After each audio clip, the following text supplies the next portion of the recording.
Professor Yunus এখন কি করবেন তার সামনে বিকল্প খুবই কম। পরিবর্তিত পরিস্থিতিতে তার নেতৃত্ব অনেকটাই চ্যালেঞ্জের মুখে। হয় তিনি পরিস্থিতির সঙ্গে মানিয়ে নেবেন, না হয় পদত্যাগ করে চলে যাবেন। সর্বশেষ খবরে প্রফেসর ডক্টর ইউনূস ইতিমধ্যেই অভ্যুত্থানের নায়কদের ডেকে বলেছেন, তোমরা সংযত হও, না হলে আমি পদত্যাগ করব। জেনারেল ওয়াকারুজ্জামানের কয়েকটি মৌলিক বিষয়ে সরকারের সঙ্গে মতপার্থক্যের কথা জানিয়েছেন। সকল স্তরের সেনা কর্মকর্তাদের তিনি বলেছেন ডিসেম্বরের মধ্যে নির্বাচন হতে হবে, যেটা প্রফেসর ইউনূস কখনো স্পষ্ট করেনি। তার উপদেষ্টারাও সবসময় পানি ঘোলা করেছে। তিনি ডিসেম্বর থেকে জুনের কথা বলে নির্বাচনকে অনিশ্চিত করে তুলেছেন। বারবার দাবি তোলা সত্ত্বেও তিনি বিষয়টি খোলাসা করেননি। সেনাপ্রধান জানুয়ারি 2026-এর মধ্যে নির্বাচিত সরকার দেখার প্রত্যয় ব্যক্ত করেছেন। রাখাইন মানবিক করিডোর নিয়ে জাতিকে অন্ধকারে রেখেছে প্রফেসর ইউনূস।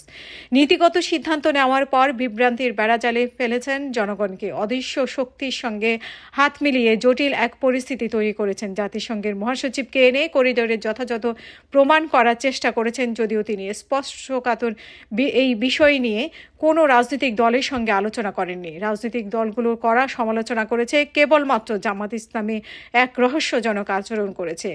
আখেরে সেনাপ্রধান বলে দিয়েছেন এটা হবে জাতির জন্য আত্মঘাতী। সেনাবাহিনী করিডোর মানবে না, তার ভাষায় কোনো করিডোর নয়।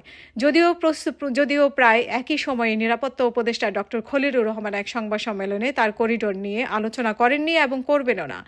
এটা ছিল একরকম হাস্যকর আওয়াজ, কারণ তিনি একাধিকবার বলেছেন এই নিয়ে কে কি বলল তাতে কিছু যায় আসে না। আন্তর্জাতিক মানবাধিকার সংগঠনগুলো সোচ্চার হয়েছে এই ব্যাপারে।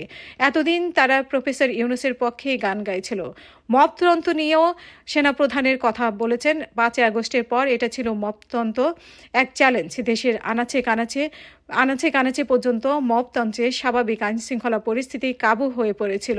মানুষ ছিল আতঙ্কিত। পুলিশের অনুপস্থিতিতে মপকারীদের আইনের শাসনকে তোয়াক্কা করেনি। সেনাপ্রধান এই প্রসঙ্গে বলেছেন, এখন থেকে এগুলো আর সহ্য করা হবে না। চট্টগ্রাম বন্দর নিয়েও তার খোলামেলা আলোচনা করেছেন। এই ব্যাপারে সিদ্ধান্ত নেওয়ার মালিক জনগণ, নির্বাচিত সরকার। প্রফেসর ইউনূস সরকার চট্টগ্রাম বন্দরকেও বিদেশিদের হাতে তুলে দেওয়ার যাবতীয় প্রক্রিয়া সম্পূর্ণ করেছিল। আরও বেশ কিছু বিষয়ে সরকারের সঙ্গে রাজনৈতিক দলগুলোর দূরত্ব বাড়ছিল। বিরক্ত ছিল সেনাবাহিনী, যার বিস্ফোরণ ঘটেছে বুধবার আলোচিত দরবারে। সেনাবাহিনীকে তুচ্ছ তাচ্ছিল্য করা হচ্ছিল, বিশেষ করে সরকারের ঘনিষ্ঠ এনসিপি কাঠগড়ায় দাঁড় করাচ্ছিল সেনাপ্রধান জেনারেল ওয়াকারকে। অথচ ওয়াকারের সহযোগিতা ছাড়া গণ অভ্যুত্থান সম্পূর্ণ হতো কিনা তা নিয়ে অঙ্ক করার দরকার নেই। এক বাক্যে সবাই বলেন সেনাবাহিনীর ভূমিকা ছিল এখানে মুখ্য। জেনারেল ওয়াকারের গণ অভ্যুত্থানের পক্ষে থাকা ছিল মস্ত বড় চ্যালেঞ্জ এবং ঝুঁকিপূর্ণ।